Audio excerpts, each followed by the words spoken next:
Ang Pagong at ang Alon.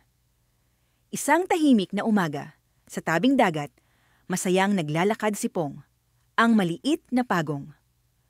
Araw-araw siyang pumupunta sa dalampasigan upang maglaro sa buhangin at magmasid sa mga alon. Isang araw, lumapit sa kanya ang malalakas na alon. Sa tuwing sinusubukan niyang lumapit, tinataboy siya pabalik ng dagat. Naiinis si Pong at sumigaw. "Bakit mo ako laging tinutulak palayo?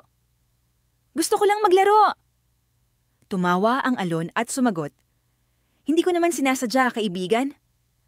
Ganyan lang talaga ang aking galaw." Ngunit hindi naniwala si Pong.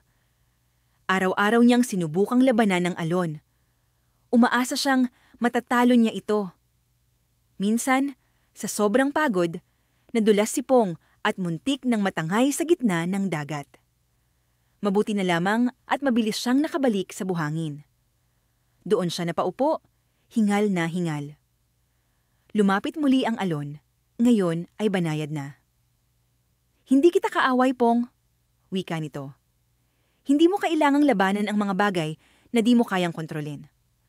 Minsan, mas mabuting sumabay kaysa lumaban." Napaisip ang pagong. Tama nga ang alon. Mula noon, tuwing dumarating ang alon, hindi na niya ito nilalabanan. Sa halip, hinahayaan niyang dumampi ito sa kanyang balat at dahan-dahang bumalik sa dagat. Nakangiti si Pong. Natutunan niyang hindi lahat ng bagay ay kailangang labanan. Ang ilan ay dapat tanggapin at sabayan. Matutong tanggapin ang mga bagay na hindi mo kayang baguhin. Minsan, ang pagsabay sa agos ang tunay na lakas